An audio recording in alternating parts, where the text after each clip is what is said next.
अस्सलाम वालेकुम सर। वालेकुम सलाम।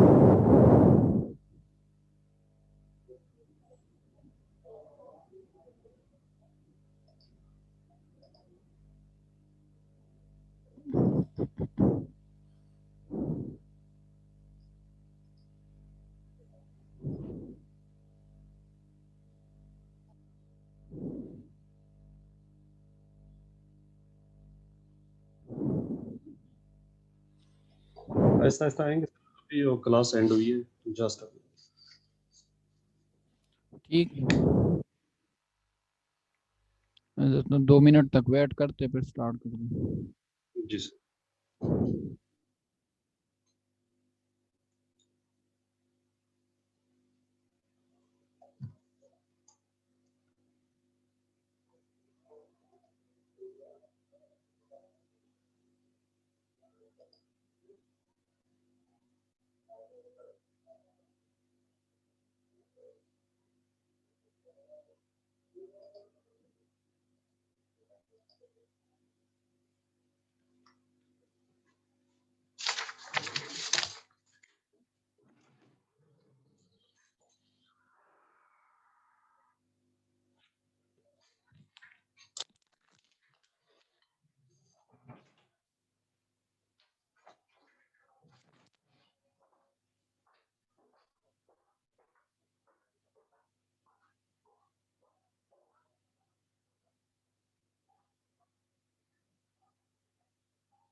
चलिए जी, स्टार्ट कर लेते। 3 स्टूडेंट्स आ गए हैं। तो हमने लास्ट लेक्चर में हमने सिलेंड्रिकल कोऑर्डिनेट सिस्टम पढ़ा था, और सिलेंड्रिकल से कार्टीजन कोऑर्डिनेट सिस्टम में कैसे कन्वर्ट करते हैं, और कार्टीजन से सिलेंड्रिकल में कैसे कन्वर्जन करते हैं। तो ये सारी डिस्कशन लास्ट लेक्चर में हो गई थी। आज इस चैप्टर का लास्ट टॉपिक है स्फेरिकल कोऑर्डिनेट सिस्टम। वो हम डिस्कस करेंगे। तीसरा कोऑर्डिनेट सिस्टम है जो इस कोर्स में हम यूज़ करेंगे। तो स्फेरिकल, जिस तरह नाम से आपको ये इसके नाम से ही पता चल रहा है कि स्फेरिकल में मीन्स की जो सिमेट्री बनेगी वो स्फेरिकल बनेगी। अब स्फेरिकल किसे कहते हैं? तो स्फेरिकल बेसिकली स्पेयर जो होते हैं, SPHER, वो आपके पास सर्कल का 3 डायमेंशन वर्जन होता है। ठीक है, ये सर्कल है तो इसका 3 डायमेंशन वर्जन मीन्स कि आपके पास ये 2 डायमेंशन है। ठीक है, इसको अगर हम प्लॉट करें XY प्लेन में तो ये ऐसे हो जाएगा। ठीक है। जी अब स्पेयर मीन्स कि आपने या बॉल देखा होगा ना, क्रिकेट बॉल या फुटबॉल, जी तो वो स्पेरिकल शेप होता है। अब स्पेरिकल कोऑर्डिनेट सिस्टम मीन्स कि उसकी सिमेट्री जो बनेगी वो स्पेरिकल बनेगी। उसमें किसी भी पॉइंट को स्पेस में या प्लेन में हम कैसे रिप्रेजेंट करेंगे। तो बहरहाल हमने 3 डायमेंशन वर्जन इसका जो है ना वो करना है। अब हमने इससे पहले कार्टीजियन में देखा कि कार्टीजियन में एक बात दोबारा बता दूं कि पॉइंट के जो रिप्रेजेंटेशन है ना उसकी नोटेशन वो अलग बात है, और ये जो आपके पास एक्सिस के नाम है ये अलग है। अक्सर लड़के इसमें कंफ्यूज होते हैं। ये जो एक कैपिटल एक्स है, कैपिटल वाई है, और कैपिटल जेड, ये एक्सिस के नाम है। ठीक है, ये एक्सिस हमेशा आपस में परपेंडिकुलर होते हैं।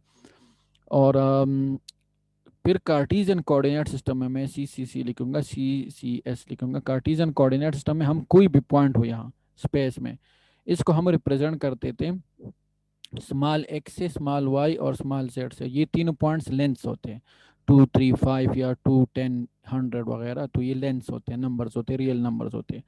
इसी पॉइंट को हम स्पेरिकल को क्या कहते हैं, सिलेंड्रिकल कोऑर्डिनेट सिस्टम में मैं CY लिखूंगा। सिलेंड्रिकल कोऑर्डिनेट सिस्टम में हम कैसे रिप्रेजेंट करते थे, वो हम रो से, पाई से और जेड से करते थे। ठीक है, इसमें रो क्या है, पाई क्या है और जेड क्या है, वो हमने डिस्कस किया था। रो यहाँ से यहाँ तक की डिस्टेंस होती है, पाई आपके पास इस पॉइंट की प्रोजेक्शन को जब आप ओरिजिन से मिलाते हैं और यहाँ जो एंगल बनता है ये आपके पास पाई होता है। ठीक है, और इस वाई एक्सिस से लेकर ऊपर यहाँ तक जो आपके पास डिस्टेंस होता है ये आपके पास जेड होता है। ये सिलेंड्रिकल कोऑर्डिनेट सिस्टम में हमने डिस्कस किया था। आज स्पेरिकल कोऑर्डिनेट सिस्टम है, तो मैं SCC लिखूंगा। स्पेरिकल कोऑर्डिनेट सिस्टम में हम किसी पॉइंट को किस तरह नोट करते हैं, उसके नोटेशन किस वेरिएबल से होते हैं, वेरिएबल्स के नाम क्या होते हैं। तो इसमें एक वेरिएबल आर होता है, एक आपके पास थीटा होता है और एक आपके पास पाई होता है। ठीक है, अब आर क्या है, पाई क्या है, थीटा, ये हम अगले स्लाइड में देखेंगे। तो जस्ट डिफरेंस ये ना कि ये देखें ना, इसमें तीनों लेंस होते हैं, इसमें दो लेंस है और ये एक एंगल है, और उसमें एक लेंथ है और दोनों आपके पास क्या है, वो अगले दो आपके पास उसमें एंगल्स है। ठीक है, ये थीटा अलग एंगल है और पाई अलग एंगल है। यहाँ तक समझ गए? तो अब अगेन इसमें ना भी वही बाल है, जिस तरह हमने सिलेंडर को चार हिस्सों में तकसीम किया। ठीक है, और उसमें से एक पोर्शन है ये उठा के फिर हमने XYZ एक्सिस में लग दिया, पॉजिटिव क्वाड्रेंट में, और स्पेस में एक पॉइंट कंसीडर करके हमने उसे नोट कर दिया। ठीक है, इसमें अब ये देखिए एक बाल होगा, 3 डायमेंशन मतलब स्पेयर है, उस स्पेयर को आप ऐसे चार हिस्सों में तकसीम करेंगे। ठीक है, और उसमें से एक स्लाइस उठा के पॉजिटिव XY और Z क्वाड्रेंट में ये हम इसको प्लेस करेंगे। ठीक है, ये पॉजिटिव में जरा रिप्रेजेंटेशन आसान होती है, तो फिर हम ये कि नेगेटिव में ये कि कुछ वैल्यू फिर बीच में नेगेटिव हो जाएंगी। तो बाकी इसमें आप देखें कि आर तो हमेशा या तो जीरो रहेगा या जीरो से ग्रेटर रहेगा। ठीक है, नेगेटिव तो ये नहीं हो सकता बिकॉज दिस इज रेडियस ना। तो बाकी एंगल का नेगेटिव का मतलब ये कि इसमें नेगेटिव तो नहीं होगा बहरहाल, इसमें चूंकि थीटा आपके पास 0 से लेकर 180 तक होता है, तो मतलब ये पॉइंट ऐसे ऊपर नीचे जाएगा। ठीक है, लेकिन ये 0 से 90 तक होगा तो पॉजिटिव क्वाड्रेंट में रहेगा। ये आपके पास 90 से ग्रेटर हो जाता है तो यह पॉइंट यहाँ आएगा, मीन इसमें अब ये एक एक्सिस जो है ना वो नेगेटिव चली जाती है। तो वो डिपेंड करता है ना कि ये आर किधर है, थीटा किधर है। तो अब इस तरफ आते हैं कि आर क्या है, थीटा क्या है और पाई क्या है। तो स्पेरिकल कोऑर्डिनेट सिस्टम में अगर लेट्स सपोज ये पॉइंट पी है स्पेस के अंदर, तो इसमें आर क्या होता है, ये जो ओरिजिन से लेकर इस पॉइंट स्पेस तक जो डिस्टेंस होती है, जो कि ये स्पेयर का आपके पास रेडियस बनता है, लेकिन ये 3 डायमेंशन में ये स्पेयर का जो रेडियस बनता है ये आपके पास आर कंपोनेंट होगा। ठीक है, थीटा क्या होता है, उसको आप ऐसे इस ओरिजिन के साथ जब मिलाएंगे ऊपर जेड के साथ, इसका जो एंगल बनता है ये आपके पास थीटा होगा, और ये थीटा आपके पास 0 से ग्रेटर होता है और आपके पास 180, 0 और 180 के दरमियान होगा। ठीक है, और same to same cylindrical coordinate system में जिस तरह आपके पास रो की प्रोजेक्शन होती थी XY प्लेन में, और वो जो एंगल बना था एक्स के साथ वो पाई होता था, तो सिमिलरली यहाँ भी ये पॉइंट पी है, इसके हम प्रोजेक्शन लेंगे, लेकिन ये प्रोजेक्शन ऐसे स्ट्रेट नहीं होगी। ठीक है, वहाँ तो आपके पास चूंकि वो स्ट्रेट लेंथ था स्पेस में, वो सिलेंडर का ये लेंथ और ये लेंथ सेम रहता है ना, तो आपके पास ये प्रोजेक्शन आपके पास बिल्कुल स्ट्रेट ही होती है। ये आपके पास चूंकि वो कर्व होगा, बाल जो होते हैं ना वो तो कर्व से शेप होते हैं ना, तो ऐसे कर्व, उस कर्व के ऊपर आप उस पॉइंट से ऐसे सीधा आएंगे, उस कर्व के ऊपर ऊपर बाल का जो स्पेयर है ना उसको जहन में रखे, बाल जो होते हैं उसकी सरफेस के ऊपर हम ऐसे जाएंगे, ऐसे प्रोजेक्शन बनाएंगे, तो XY प्लेन में जो पॉइंट बनता है उसको हम ओरिजिन से मिलाएंगे, ये जो एंगल बनेगा ये आपके पास पाई होगा। यहाँ तक क्लियर हो गई? ये तीनों कंपोनेंट्स हो गए, एक आर हो गया, एक आपके पास थीटा हो गया और एक आपके पास पाई हो गया। तो ये थीटा 0 से 180 के दरमियान होते हैं, और ये जो आपके पास पाई है ये आपके पास 0 से 360 तक, क्योंकि टोटल ऐसे रोटेशन होगी। मैं अगर बाल को ना ऐसे उसका हाफ पोर्शन ले लेना, तो बाल को अगर आप ऐसे सेंटर में काटेंगे ना तो वो ऐसे बनेगा ना, कैप जो होती है ऊपर, जो नमाज के लिए हम कैप पहनते हैं ऐसे गोल, ऊपर ये होगा और ये नीचे ऐसे गोल सर्कल ना, तो ये जो गोल सर्कल है ये तो 360 का होगा। ठीक है, और यहाँ से यहाँ तक ये जो इसकी ये एंगल बनता है, यहाँ से यहाँ तक ये 180 बनता है। अगर हम इसको वर्टिकल वाला लूँ तो वही ऐसे बनेगा। ठीक है, वो 180 बनेगा।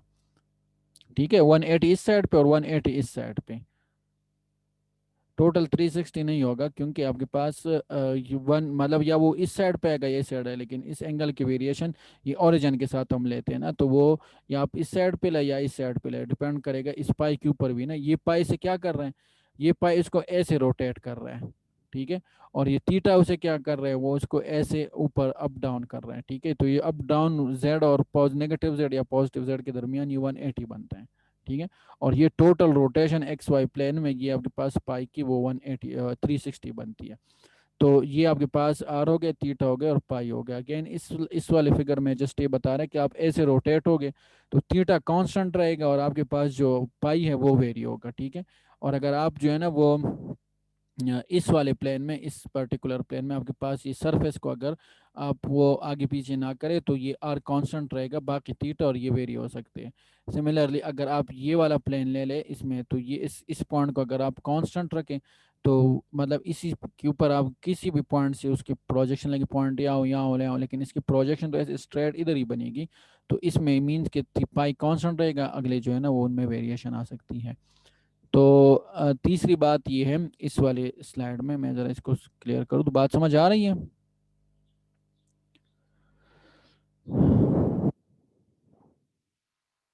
कोई है भी कि सारे? Yes sir. अच्छा, जी इसमें जी सर, इधर ही है। ठीक है, इसमें अब अगली बात हो गई, देखिए ये तो पॉइंट की रिप्रेजेंटेशन हो गई आर थीटा पाई, इसमें ये बता रहे कि कौन से प्लेन में कौन से किस पॉइंट से आप किधर मूव होंगे तो कौन से जो कोएफिशिएंट्स है वो कांस्टेंट रहेंगे, कौन से वेरी होंगे। इसमें इस वाले थर्ड फिगर में अगेन जो जरूरी बात है कि इनके यूनिट वेक्टर्स क्या होंगे। तो कार्टेशियन कोऑर्डिनेट सिस्टम में हमने देखा कि यूनिट वेक्टर्स को हम ए एक्स, ए वाई और ए जेड से रिप्रेजेंट करते हैं, ठीक है।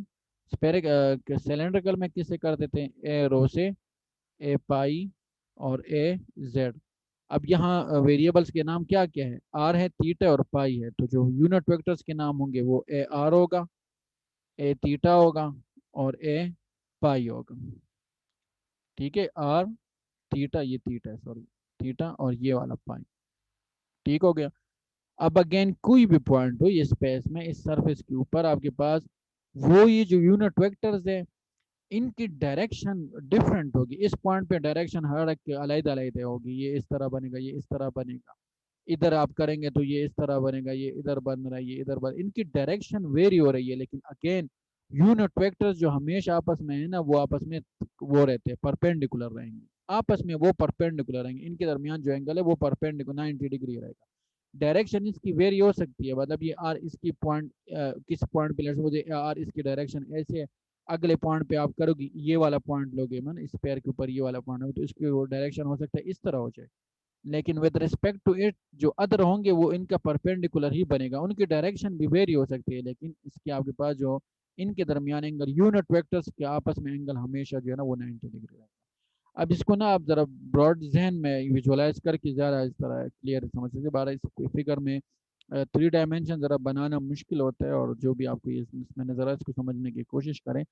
बात कहने का मकसद ये है कि हर पॉइंट ये जो इनके यूनिट वेक्टर्स है हर पॉइंट पे इनके जो ये पॉइंट आप लेंगे तो इनके डायरेक्शन वेरी होगी, मतलब इसका कभी मुंह इधर होगा, इधर पॉइंट लेंगे तो ये ऐसे हो सकता है मुंह इधर हो जाए, ठीक है। लेकिन अगले दो के साथ भी जब आप ये बनाएंगे उनकी भी डायरेक्शन आप लोगे तो आपस में वो परपेंडिकुलर होगी, यूनिट वेक्टर्स आपस में हमेशा परपेंडिकुलर होगी। तो बेसिकली ये आप अगर देखें ना ये वो सिलेंड्रिकल में है, वो जो आप राइट हैंड लेके ना आप ये 3 उंगलियां ऐसे खोल ले, पहले जो 3 टर्म है आपके पास जो शहादत की उंगली और मिडल फिंगर है, तो इनको आप ऐसे खोल ले और जो 3 वो आपके पास एक्सिस बनेंगे वो सिलेंड्रिकल में है कि आपके पास जो शहादत की उंगली है ना वो आपके पास रो की ए रो बता रहा होता है, जो टर्म है वो आपके पास ए जेड बता रहा होता है, जो आपके पास मिडल फिंगर है वो ए पाई की डायरेक्शन बता रहा होता है, इस तरह अंदर जाता हो, ठीक है। ये ए पाई होता है, ये सिलेंड्रिकल की बात करो ए पाई, ये बात लास्ट लेक्चर में रह गई थी, ये जेड है ए जेड, और ये आपके पास ए रो हो जाएगा, ठीक है। इसमें भी आपके पास नहीं, इसमें राइट हैंड रूल ये नहीं चलता बहरहाल, क्योंकि ये ए थीटा नीचे की तरफ है। अब इसमें देखिए कि ये हमें कैसे ये बता रहा है कि ए थीटा नीचे होगा, अगर ये पॉइंट हमने सॉरी ये इसको मैं इरेज कर दूं, ये पॉइंट आप ले, अब इस पॉइंट के ऊपर देखें ना ये ए आर बाहर की तरफ होगा, क्योंकि आर क्या है, ये यहाँ से यहाँ तक की डिस्टेंस, अगर इवन हम यहाँ तो ऑलरेडी लिखा हुआ है, अगर हम यहाँ इसको विजुअलाइज कर दे, ये ए आर है ना, तो देखना अब इस पॉइंट के ऊपर यूनिट वेक्टर जो बनेगा ना ए आर का, वो आपके पास ये ए आर का जो यूनिट वेक्टर बनेगा ए आर, वो आउटवर्ड होगा, इस पैर से ऐसे आउटवर्ड होगा, ठीक है। थीटा देखे ना, वो ऊपर से ऐसे नीचे की तरफ है ना, ये एंटी क्लॉकवाइज है, क्लॉकवाइज है, ठीक है। तो इसकी डायरेक्शन इस पॉइंट के ऊपर ऐसे नीचे बनेगी, ठीक है। और जो आपके पास क्या है, पाई है, पाई देखे ना, पाई की डायरेक्शन वो एंटी क्लॉकवाइज, ये ऐसे अंदर की तरफ होगी ना, तो वो मैं इस पी से ऐसे अंदर की तरफ ऐसे बनाऊंगा। तो अगेन ये देख आपको तो ये ऐसे टेढ़े पेढ़े नजर आएंगे, लेकिन जो बाद में बार बार कह रहा हूँ, इस वाली डायरेक्शन को तीनों को देखे और इसको देखे, डायरेक्शन इनकी वेरी होगी, लेकिन आपस में ये तीनों यूनिट वेक्टर हमेशा परपेंडिकुलर रहेंगे। क्लियर हो गई ये बात।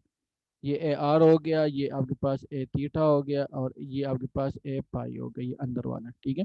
ये तीनों आपस में परपेंडिकुलर होंगे। अगले लास्ट जो स्केच है, फिगर है, वो आपको ये बता रहे दिस वन के डिफरेंशियल लेंथ, हम स्पेरिकल कोऑर्डिनेट सिस्टम में वो डिफरेंशियल लेंथ क्या क्या होंगे।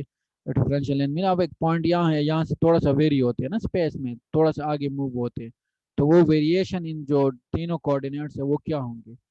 आर क्या है, आर यहाँ अंदर से बाहर की तरफ आप आते हैं ना, थोड़ा सा सरफेस से ऊपर टॉप की तरफ आते हैं, सरफेस के ऊपर ऊपर नहीं, मतलब जो ये सरफेस है इससे थोड़ा सा आगे आ जाते हैं, अगले सरफेस पे आते हैं, तो आर में वेरिएशन होगी, जिसको हम डी आर से रिप्रेजेंट करेंगे, ठीक है।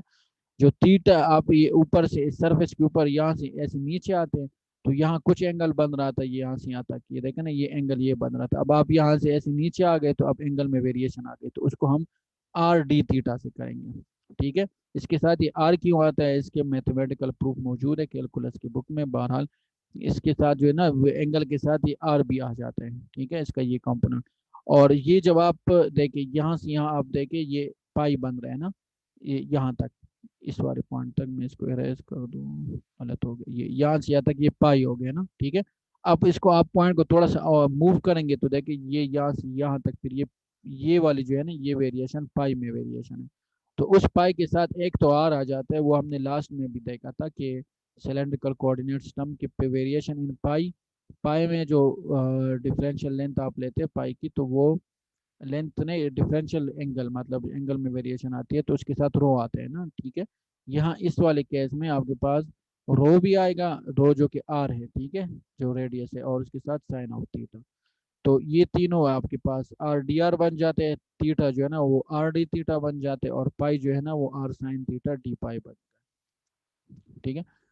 तो यहाँ से अगर हमें डिफरेंशियल लेंथ का पता चल गया और डिफरेंशियल लेंथ हमने कैलकुलेट कर दी, तो आपके पास डिफरेंशियल वॉल्यूम किसकी इक्वल होगा, वॉल्यूम आपके पास वही length into weight into height ना।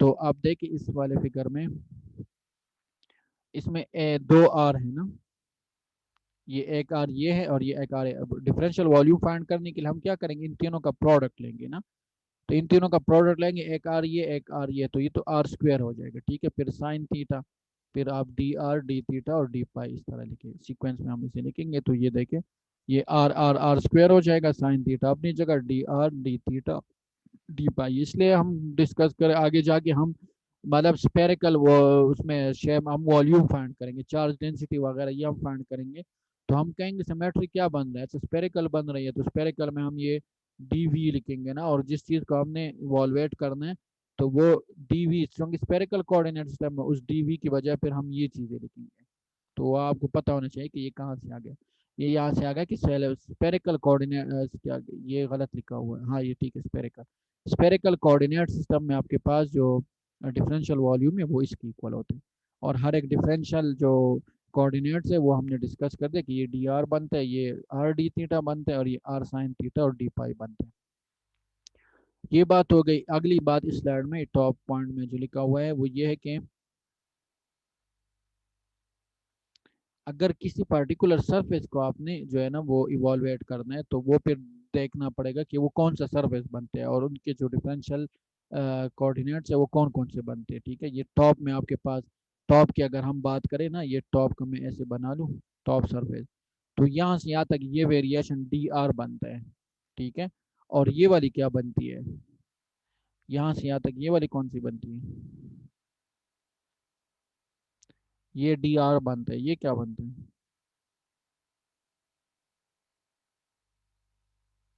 बताएं। ये मुझे ऐसे लग रहा है कि मैं फिर कमेंट्री बॉक्स में बैठा हुआ कमेंट्री कर रहा हूँ और जो ऑडियंस है वो नहीं साइड। सर। जी। ये वाली लेंथ क्या बनती है, इसको देखे ना, ये आर साइन थीटा और डी पाई बनते हैं। ठीक है। अगर हम इस फ्रंट वाले इसकी बात करें, ये इस फ्रंट सरफेस की, तो फ्रंट सरफेस आपके पास ये ये वाले साइड तो यही बनता है। ठीक है। और ये जो ऐसे ऊपर ऊपर है वो आपके पास क्या बनते हैं, वो आर और डी थीटा बनते हैं। तो ये आगे हम पढ़ेंगे ना, हमने अगर सरफेस को इवॉल्वेट करना है उसमें, हमने जो भी है उसको सरफेस इंटीग्रल लेना है वगैरह वगैरह, तो वो आपके पास देखना पड़ता है कि कौन सा सरफेस बनता है और उसकी डिफरेंशियल लेंथ या डिफरेंशियल कोऑर्डिनेट्स क्या बनते हैं। तो ये पे कोई भी दो की कॉम्बिनेशन होती है, और सरफेस इंटीग्रल में हम हमेशा दो इंटीग्रल यूज करते हैं। ठीक है। वॉल्यूम में हम ट्रिपल इंटीग्रल यूज करेंगे। अच्छा, यहाँ तक समझ गए भाई। आखिरी बात इस स्लाइड की, ये दो तीन है बड़े, बस ये चैप्टर फिर ख़त्म हो जाते हैं। अच्छा, आखिरी बात इसमें, अगली बात है इनके कन्वर्जन की। अब कन्वर्जन, एक तो ये जो पॉइंट्स है ना आपको एक कोऑर्डिनेट सिस्टम में गिवन है, लेट्स सपोज, अब अगेन स्पेरिकल टू कार्टेशियन कर सकते हैं। ठीक है। स्पेरिकल टू कार्टेशियन कर सकते हैं, क्योंकि स्पेरिकल, स्पेयर क्या है आपके पास, सर्कल का 3 डायमेंशन वर्जन है ना। तो सर्कल और रेक्टेंगल के, ट्रायंगल के दरमियान हमने रिलेशन लास्ट लेक्चर में डिस्कस किया था। तो मीन्स इसके वो कंपोनेंट्स, मतलब इनको ये एक क्या दूसरे, नूर है? इसको एक दूसरे में हम क्या कर सकते हैं, कन्वर्ट कर सकते हैं। अब अगर आपके पास देखें एक्स वाई जी आपने फाइंड करना हो, मतलब आपको आर थीटा और पाई की वैल्यू गिवन हो, किस तरह, मतलब ये देखें ना, आर की वैल्यू गिवन हो कि 2 सेंटीमीटर है, थीटा की वैल्यू गिवन हो 30 डिग्री है, पाई की वैल्यू गिवन हो 90 डिग्री है। ठीक है। और आपको कहा जाए इसको कार्टीजन में कन्वर्ट करें, तो कार्टीजन में ये फार्मूले पहले आए कहाँ से। ठीक है। थोड़ा सा मैं सिलेंड्रिकल का दिखा दूं, आप देखें इसमें, और इसमें सिर्फ एक एडिशनल कंपोनेंट आ जाता है, इसका प्रूफ भी है थोड़ा बहुत, हम वो भी करेंगे। ये देखिए एक्स किसकी इक्वल है, रो कॉस पाई की। वाई किसकी इक्वल है, ये हमने डिस्कस किया था ना, रो साइन पाई की। ठीक है। और जेड तो जेड है। अब वहां देखिए एक्स है रो कॉस पाई ना, तो यहाँ भी आप देखिए ना एक्स इक्वल है किसके, कॉस पाई आपको नजर आ रहा है। ठीक है। वो रो की बजाय आर है। वो रो इस केस में आपके पास वो रेडियल लेंथ बनती है ना, वो जो सर्कल का आपके पास रेडियस बनता है, स्पेयर का जो रेडियस है। तो ये और ये सेम है, और ये किस तरह, ये वही रिलेशन है जो ट्रायंगल और सर्कल, रेक्टेंगल और ट्रायंगल और सर्कल के दरमियान है। लेकिन चूंकि स्पेयर है ना, तो स्पेरिकल में ये एडिशनल चीज आ जाती है, साइन ऑफ थीटा। ये बात समझ गई। वाई अगर आप देखें, वाई सेम टू सेम है, वहां रो साइन पाई था, यहाँ आर साइन पाई है, लेकिन इसके साथ ये एक साइन थीटा एडिशनल आ गया। ठीक है। और जेड आपके पास इक्वल होगा आर कॉस थीटा की। जेड किसकी इक्वल होगा, आर कॉस थीटा की। अब अगर आपके पास ये जेड आपने फाइंड करना है, तो ये आर को हम, आर की वैल्यू क्या है 2 है, और कॉज ऑफ थीटा, तो थीटा इसमें कौन सा है 30 डिग्री है, तो कॉज ऑफ 30 डिग्री हम लेंगे, जो वैल्यू आ जाएगी वो आपके पास जेड की वैल्यू होगी। क्लियर हो गई ये बात। Yes sir. ठीक है। अब भाई इसको देखे, बस ये लास्ट करते फिर अगला सेशन स्टार्ट करते हैं, इसमें थोड़ा सा ब्रेक लेंगे 1-2 मिनट का। आर को देखे, आर क्या है, यहाँ आप देखें हमने जब रो और ये फाइंड कर रहे थे रो, तो रो किसकी इक्वल था, X square plus Y square ना। ठीक है। और पाई किसकी इक्वल था, tangent inverse Y by X के। अब यहाँ देखे रो चूंकि सर्कल स्पेयर है ना, तो स्पेयर है सर्कल के लिए X square plus Y square होता है, स्पेयर के लिए ये तीसरा कंपोनेंट आ जाएगा जेड स्क्वायर। यहाँ तक देखे ना, ये रो की वैल्यू है। अब आर आप करेंगे ना, तो मतलब वो आर के लिए फिर ये जेड आ जाता है तीसरा, क्योंकि स्पेयर है ना, तो स्पेयर में आपके पास वो 3 डायमेंशन वर्जन ऑफ सर्कल है ना, तो वो जेड कंपोनेंट आ जाते हैं। तो आर आपने फाइंड करना है, और कार्टेशियन कोऑर्डिनेट सिस्टम की ये वैल्यूज गिवन है, एक्स वाई जेड गिवन है। तो एक्स का स्क्वायर ले, वाई का स्क्वायर ले, और जेड का स्क्वायर ले, बार बार कह रहे हो, यहाँ से यहाँ तक ये रो की वैल्यू है। ठीक है। जब आप सिलेंड्रिकल में करें, स्पेरिकल में ये फिर जेड स्क्वायर जेड भी आ जाते हैं। जो आपके पास पाई की वैल्यू है जो वहां थी वो यहाँ भी है। ठीक है।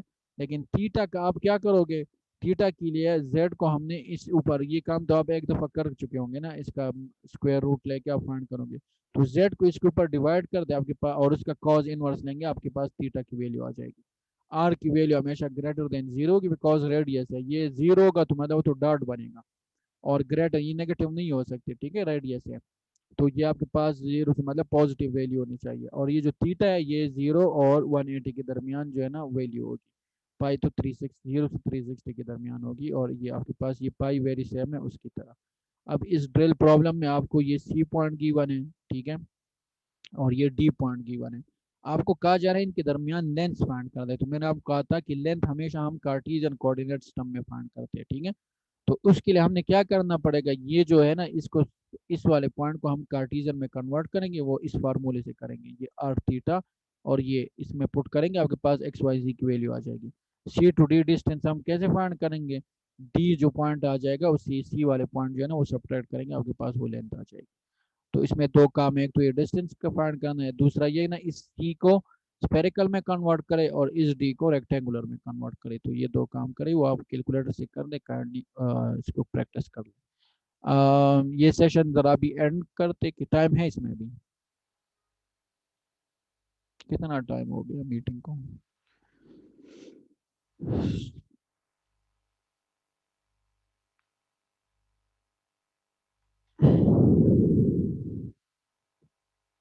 चले अभी है इसमें टाइम, इसमें थोड़ा सा डिस्कस करते हैं इसको। जी एक बात तो ये हो गई कि हम ये जो कोऑर्डिनेट्स है एक्स वाई जी को आर थीटा पाई में कैसे कन्वर्ट करना है, और अगर आर थीटा पाई गिवन है तो उसको एक्स वाई जी में मीन्स कार्टेशियन में कैसे कन्वर्ट करना है। अब अगर एक बात तो इनकी ये जो मैग्नीट्यूड्स है उनके हो गए, अगली बात है इनके यूनिट वेक्टर्स का आपस में कंपोनेंट वेक्टर्स अगर हम फाइंड करें, तो अगेन वही डॉट प्रोडक्ट की एप्लीकेशन हम यहाँ भी यूज़ करेंगे कि आपने किसी भी पर्टिकुलर डायरेक्शन में किसी वेक्टर का कंपोनेंट वेक्टर फाइंड करना है, तो हम क्या करते हैं, हम उस वेक्टर का डॉट प्रोडक्ट लेते हैं उस पर्टिकुलर यूनिट वेक्टर के साथ। अब देखिए मतलब ये हमने करना, ये किधर गया ये जो है ना आपके पास वेक्टर्स गिवन होंगे, मतलब इसका अगर आप वेक्टर की फॉर्म में इसको लिखे, इसमें नहीं गिवन है, मैं लिख लेता हूँ इसमें, इसका यूनिट वेक्टर, इसका वेक्टर अगर आप ए वेक्टर का नाम है तो वो ऐसे गिवन होगा ना, A R small A R plus A theta, उसके साथ यूनिट वेक्टर ए थीटा, और फिर ए पाई, और उसके साथ यूनिट वेक्टर ए पाई, ठीक है। अब ये ए वेक्टर है स्पेरिकल कोऑर्डिनेट सिस्टम में गिवन है, ठीक है, इसका आपने जो है ना वो इसको कन्वर्ट करना है या ट्रांसफॉर्म करना है आपने कार्टेशियन कोऑर्डिनेट सिस्टम में। तो कार्टेशियन कोऑर्डिनेट सिस्टम में क्या होते हैं, वही A X small A X होते हैं, इसके साथ मतलब ये capital A X small A X, और फिर A Y small A Y so on A Z small A, तो इसके साथ हम अलहदा इस यूनिट वेक्टर के साथ अलहदा डॉट प्रोडक्ट लेते हैं, इसके साथ अलहदा लेंगे, इसके साथ अलहदा लेंगे, तो वो फिर हम देखेंगे कि उनके दरमियान सिमेट्री क्या बनती है, और वो जो एंगल मतलब एक की डायरेक्शन ऐसे है एक की डायरेक्शन ऐसी बनती है, तो ये एंगल क्या है किस पे डिपेंड कर रहा है, तो लेट्स सपोज ये ए एक्स है और ये ए आर है, तो इनके दरमियान जो सिमेट्री है इनका डॉट प्रोडक्ट वो क्या बनते हैं, तो वो अगेन ज्योमेट्री है, और इसको हमने सिलेंड्रिकल में थोड़ा डिटेल से डिस्कस किया था, उसी तरीके से हम ये एंगल वगैरह फाइंड करते हैं। तो ये जो इनके दरमियान डॉट प्रोडक्ट बनते हैं ए एक्स डॉट ए आर, ये ए एक्स और डॉट ए आर वो होता है आपके पास साइन थीटा और कॉस पाई। अब अगर आप देखें ना उसमें ये प्रीवियस में ये यहाँ आप देखें तो इसमें ए एक्स और ए रो इनका डॉट प्रोडक्ट किसकी इक्वल था, वो कॉस पाई की इक्वल था। अब वहां आप देखें तो ए एक्स डॉट ए आर वो भी कॉस पाई की इक्वल है, लेकिन एडिशन के साथ साइन थीटा आ जाता है, जिस तरह इनकी ये कन्वर्जन में साइन थीटा आ गया ना, तो वो टेबल और ये टेबल ऑलमोस्ट सेम है, लेकिन इसके साथ ये एडिशन ये साइन थीटा आ जाते हैं, ठीक है। ए वाई डॉट ए आर वहाँ साइन पाई था, यहाँ साइन पाई के साथ साइन थीटा आ जाते हैं। ए जेड डॉट ए आर वहाँ जीरो था, क्योंकि ये इसके परपेंडिकुलर होते हैं ना, वो उसके परपेंडिकुलर था। इस वाले केस में चूंकि ये ए जेड ऐसे ऊपर बनते और ए आर वो परपेंडिकुलर नहीं बनता, क्योंकि ए आर रेडियली आउटवर्ड होता है, तो वो समथिंग एंगल बनाते हैं इस जेड के साथ, तो वो जीरो नहीं बनता, ये ए जेड हो गया। और ये आपके पास ए आर हो गया, तो वो ये एंगल इक्वल होगा cos of the phi between that जो है ना यूनिट वेक्टर्स। सिमिलरली इसको अगर ये मैं मिटा दूं,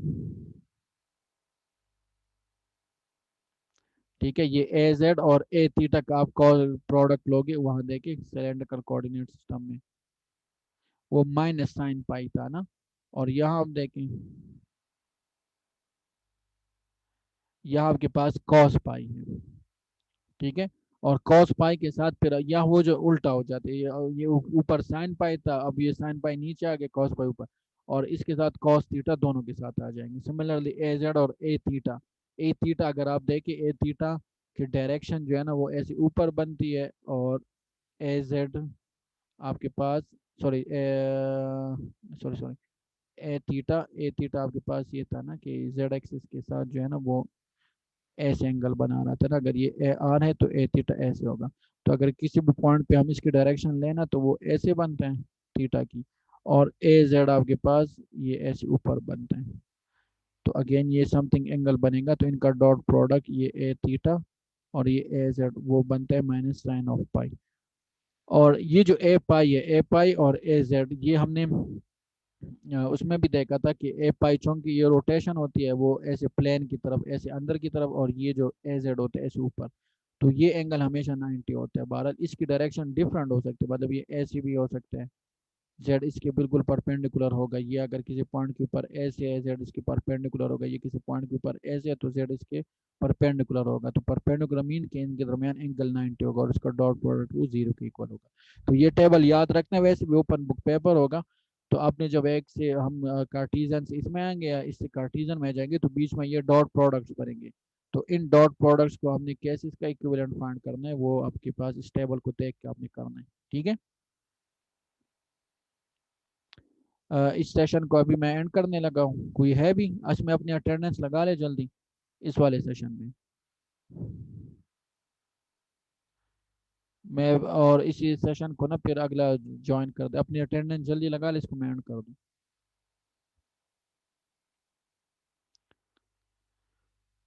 कुछ लड़के हैं वो बिल्कुल नहीं आ रहे हैं, आप लोगों की कोई 15+ स्ट्रेंथ है और सिर्फ 3 लड़के ऑनलाइन। जी सर बिल्कुल। चले 1 मिनट बाद ना अगला सेशन ज्वाइन कर दे, मैं इसको एंड करने लगा, ओके सर। उसी लिंक पे दोबारा क्लिक करना है, ठीक है।